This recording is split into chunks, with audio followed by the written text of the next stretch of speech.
Hay lugares que se construyen para albergar la esperanza. Hospitales, salas de maternidad, lugares donde la vida comienza. Pero a veces, en los pasillos más estériles, en las incubadoras más avanzadas, se esconden los secretos más oscuros. No son secretos de fantasmas, son secretos de carne y hueso. Esta noche vamos a entrar en uno de los hospitales más grandes de México. El Centro Médico Nacional La Raza. Vamos a una de sus cunas y vamos a escuchar la historia de los niños que nacieron rotos y de la mentira que se inventó para no tener que preguntar por qué. Yo soy Padre del Valle. Si has llegado hasta aquí, no es por morbo. Es porque tu alma sabe que hay verdades que deben ser contadas. Verdades que el poder y la conveniencia intentan enterrar bajo diagnósticos de vergüenza. No te pido una suscripción para que un número crezca. Te pido que te quedes para ser un guardián de la memoria. Para prestar tu voz a las madres que fueron silenciadas y a los niños que nunca tuvieron una. Activa la campana. No como un recordatorio, sino como una alarma, una sirena que grite en medio de la indiferencia, una que exija respuestas. La doctora Elena Robles era nueva, joven, idealista. De esa clase de médicos que todavía creen que un estetoscopio puede escuchar el corazón del mundo. Acababa de empezar su residencia en pediatría en La Raza. Un monstruo de concreto. Una ciudad dentro de otra ciudad. Un laberinto de pasillos interminables, donde el olor a antiséptico no lograba ocultar el olor a prisa y a cansancio. Elena se sentía pequeña, una pieza más en un engranaje gigantesco e impersonal. Su primer turno en la unidad de cuidados intensivos neonatales fue una prueba de fuego. Incubadoras alineadas como soldados. Monitores pitando en una sinfonía caótica. Bebés diminutos, luchando por cada bocanada de aire. Fue entonces cuando lo vio. En la incubadora del fondo. El bebé del expediente 3042. No lloraba. Estaba extrañamente quieto. Elena se acercó. Leyó el diagnóstico en la tablilla. Anencefalia. Ausencia parcial o total del cerebro. Sintió un golpe en el estómago. Había estudiado esas malformaciones en los libros.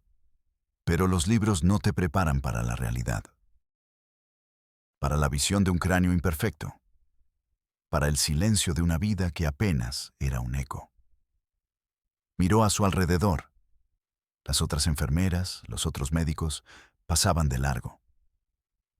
Había un círculo de silencio invisible alrededor de esa incubadora. Una de las enfermeras más viejas, Gloria, se le acercó. «No te encariñes con ese», le dijo en voz baja. «No durará la semana». «¿Qué pasó?», Zrenia preguntó Elena. Gloria se encogió de hombros. Un gesto de resignación 1000 veces repetido. «Lo de siempre», susurró. «Pueblos, familias que se revuelven entre ellos, ya sabes». La palabra no fue dicha, pero flotaba en el aire. Pesada, sucia, incesto. Pausa. El sonido del monitor cardíaco se hace más lento, más pesado. Elena se quedó mirando al bebé. Sintió un frío que no venía del aire acondicionado. El frío de un juicio emitido sin juicio. El frío de una etiqueta. De una condena. Una semana después, llegó otro. Expediente 3091. Esta vez era focomelia. Brazos y piernas cortas, pegadas al tronco. Manos y pies pequeños, casi perfectos, naciendo directamente del cuerpo. Era de otra madre, otra familia. Pero el resultado era el mismo, una vida marcada antes de empezar. Elena sintió un escalofrío, una coincidencia. Se dijo a sí misma, las tragedias ocurren, son estadísticas. Pero algo no la dejaba en paz. Pidió los expedientes. Pasó su hora de comida en la oficina de archivos. Un cuarto sin ventanas en el sótano del hospital. El aire era denso. Olía a papel viejo y a polvo. Abrió el primer expediente, el del bebé con anencefalia. Buscó los datos de la madre. Ana María, 19 años. Domicilio, una colonia en las afueras de Tlalnepantla. Luego abrió el segundo expediente, el de Focomelia. Madre, Beatriz, 22 años. Domicilio, la misma colonia, a 3 calles de distancia. El corazón de Elena empezó a latir más rápido. No era una coincidencia, era un patrón. Buscó más. Revisó los ingresos del último mes y lo encontró. Un tercer caso. Un bebé nacido muerto. Ciclopía. Un solo ojo en el centro de la frente. Madre, Verónica, 17 años. Domicilio, un barrio vecino al de las otras 2 madres. Todos en la misma zona. Una zona industrial, pobre, olvidada. Y entonces, Elena vio la nota, en cada uno de los 3 expedientes, escrita con la misma letra elegante y apresurada. La letra del jefe de pediatría, el doctor Méndez. La nota decía lo mismo en los 3 casos. Producto con malformaciones congénitas severas, antecedentes familiares poco claros, probable endogamia. No se considera necesario un estudio genético a profundidad. Probable endogamia, incesto, una suposición, una opinión, escrita como un hecho científico, como una sentencia final. Una forma de cerrar el caso, de no hacer más preguntas. Elena sintió una oleada de náusea. Apoyó la frente contra el metal frío de un archivero. El zumbido de las luces fluorescentes le taladraba la cabeza. Tenía en sus manos 3 tragedias, 3 bebés rotos. Y la única explicación que el hospital ofrecía era una acusación terrible. Una acusación sin pruebas, sin investigación. Una forma cómoda y cruel de culpar a las víctimas, de lavarse las manos. Pausa larga. Solo el zumbido de la luz fluorescente. Elena no podía dejarlo así. El fin de semana, en lugar de descansar, tomó su coche. Condujo hacia el norte de la ciudad. Dejó atrás los edificios altos, las avenidas. Entró en un mundo diferente. Un mundo de calles sin pavimentar, de casas a medio construir y de fábricas. Decenas de chimeneas grises que vomitaban un humo espeso al cielo. El aire olía a químicos, a metal quemado o plástico derretido. Un olor que se pegaba a la ropa, al pelo, a los pulmones. Encontró la calle de Ana María, la madre del primer bebé. La casa era de lámina y cartón. Una mujer joven, con los ojos hinchados de tanto llorar, le abrió la puerta. Era Ana María. Al principio no quiso hablar. La vergüenza era un muro. En el hospital me trataron como si fuera basura, dijo con la voz rota. El doctor me hizo preguntas horribles sobre mi padre, sobre mis hermanos. Elena la escuchó con paciencia. No la juzgó, no la interrogó. Solo estuvo ahí, y poco a poco la historia salió. No había incesto. Había pobreza. Había un río que pasaba detrás de su casa, un río de agua lechosa, de espuma amarilla. De ahí sacamos agua a veces, confesó Ana María. Cuando cortan la de la pipa. Para lavar, para regar las plantitas.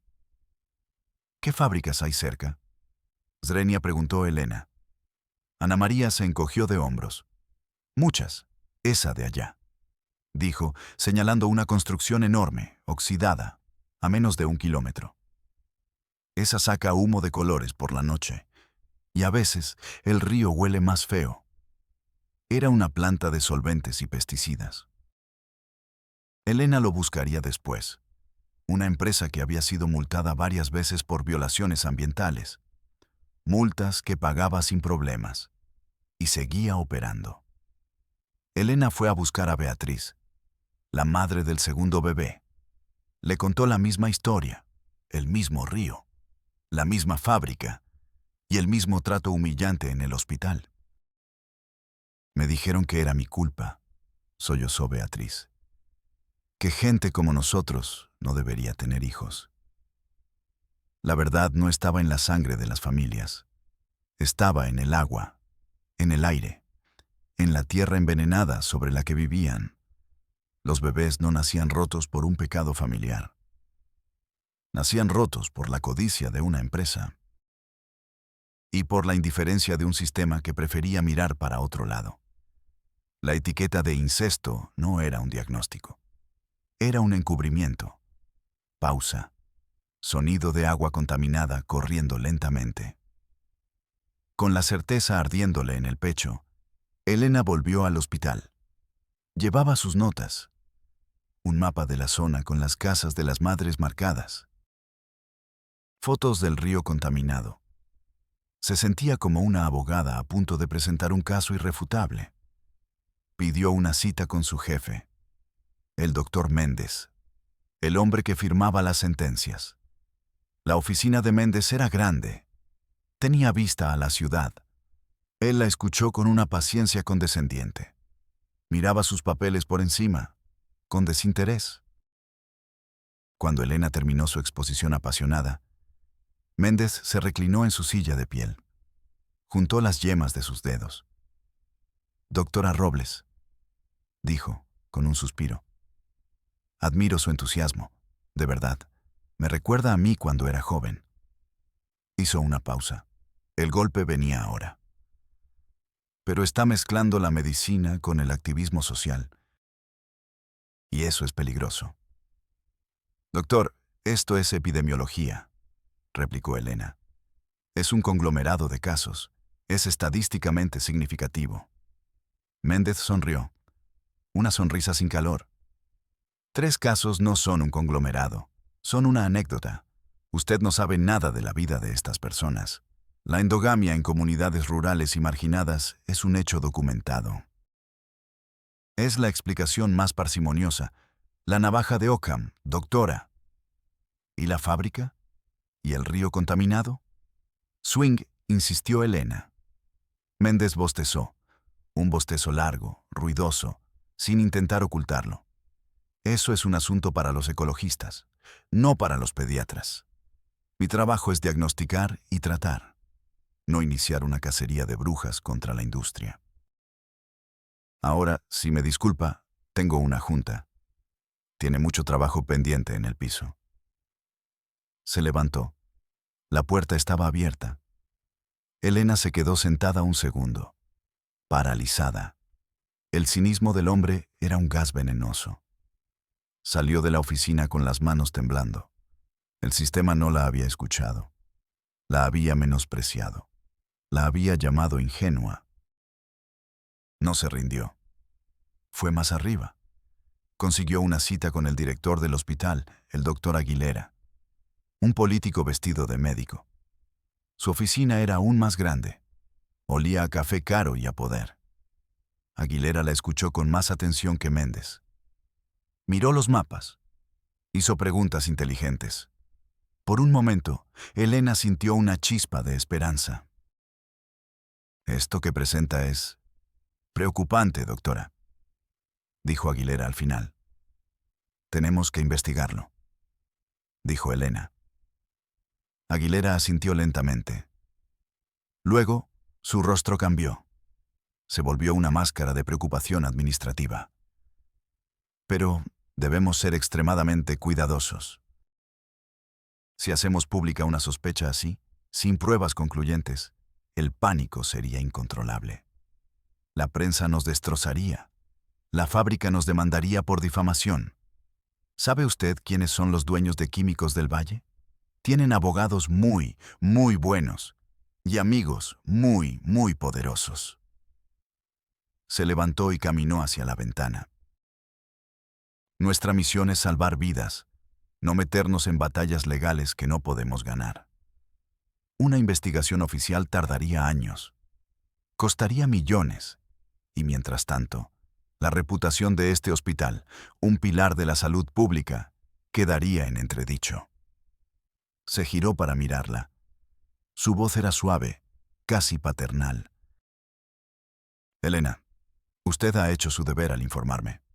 Déjeme esto a mí. Formaremos un comité interno. Lo analizaremos con discreción. Mientras tanto, le pido que no hable de esto con nadie más. Por el bien de la institución. El comité. La discreción. Palabras para enterrar la verdad. Elena sintió un frío profundo.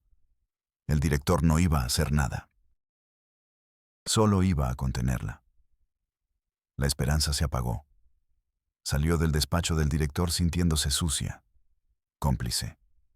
El sistema no era un muro de indiferencia. Era una red inteligente, diseñada para protegerse a sí misma. Cada negativa era razonable, lógica. Pero todas juntas formaban una conspiración de silencio. Su último intento fue el más desesperado. Llamó a la Comisión Federal para la Protección contra Riesgos Sanitarios, la COFEPRIS. Logró hablar con un subdirector de área después de una semana de llamadas. Le explicó todo por teléfono. El hombre al otro lado de la línea tecleaba mientras ella hablaba. «A ver, doctora», dijo el burócrata con voz monótona. «Para que nosotros iniciemos un estudio toxicológico en una zona, necesitamos una solicitud formal de la Secretaría de Salud del Estado de México». «¿Y cómo consigo eso?», Zrenia preguntó Elena. «Ellos necesitan un reporte epidemiológico oficial del hospital de referencia, que en este caso es La Raza, que confirme un aumento atípico de una patología específica». «Pero el hospital no quiere hacer ese reporte». «Zrenia», exclamó Elena. Hubo un silencio. El hombre tecleaba. «Entonces está usted en un problema de competencias, doctora. Sin un documento oficial del hospital, nosotros no podemos actuar. Es un asunto local. Llene un escrito libre en nuestra oficialía de partes si gusta. Se le dará un número de folio y se turnará al área correspondiente para su análisis. El tiempo de respuesta es de 90 días hábiles». Clic. Le colgó. 90 días hábiles. Un número de folio. La muerte por burocracia. Elena se quedó con el teléfono en la mano. Todas las puertas se habían cerrado. Pausa. El sonido de un teléfono colgando, seguido de un silencio absoluto. En los días siguientes, la vida en el hospital se volvió un infierno para Elena. Méndez la ignoraba. Sus compañeros residentes la evitaban. Le asignaron los peores turnos, las tareas más ingratas. Era una apestada, la que hacía olas, la que no entendía las reglas no escritas. Una noche, Gloria, la enfermera vieja, la encontró llorando en el cuarto de descanso. Se sentó a su lado. «Sabía que esto pasaría», le dijo Gloria. «Llevo 30 años aquí. He visto a muchos como tú, llenos de fuego. El sistema siempre gana, mija. O te apaga o te escupe. Pero no es justo», sollozó Elena. «No», dijo Gloria. «No lo es. Pero así son las cosas. Aprende a callar, o busca otro lugar donde quemarte». Elena entendió que Gloria tenía razón. No podía ganar desde adentro. Así que decidió quemarlo todo. Pasó las siguientes noches en la oficina de archivos. Fotografió cada página de los expedientes de los bebés, las notas de Méndez, las direcciones de las madres. Fotografió sus propios mapas, sus notas, las fotos del río. Creó un archivo, un misil digital. Y una noche, desde una computadora en un café internet, lejos del hospital, lo envió. Se lo envió a una periodista de investigación que admiraba, una mujer terca, famosa por no tenerle miedo a nadie. En el correo, solo escribió una línea. «Los bebés de La Raza no son un pecado. Son un crimen. Investigue el agua». Presionó enviar. El clic del ratón fue el sonido más fuerte que había escuchado en su vida. El sonido de una bomba que acaba de ser activada. No sabemos cómo termina esta historia. Elena renunció al hospital al día siguiente. Desapareció. Quizás se fue del país. La periodista recibió el archivo. El artículo que publicó sacudió al país. El gobierno tuvo que intervenir. La fábrica fue clausurada, temporalmente. Se iniciaron investigaciones. Se formaron comités. Pero la justicia, la verdadera justicia para Ana María, para Beatriz, para los bebés del expediente 3042 y 3091, todavía es una promesa lejana. Un expediente más en un archivo olvidado. La verdad salió a la luz. Pero el sistema, herido, sigue en pie, protegiéndose, esperando que todos olvidemos. Nosotros no olvidaremos. Porque el silencio es el cómplice del veneno. Y hay silencios que matan. Soy Padre del Valle.